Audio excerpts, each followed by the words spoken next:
చెయ్యి పట్టాలని నల్లని సీకట్లో ఒకదాన్నే కూసున్న దిక్కులేని పచ్చినయ్యి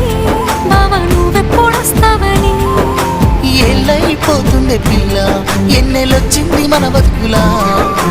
ఏలైపోతుండే పిల్ల ఏలు వట్టంగా వస్తున్నాయా ఇన్నాళ్ళ ఎడబాటు ఎడవాసిపోతుందిలే ఈ సీనయ్యకుంటున్నదే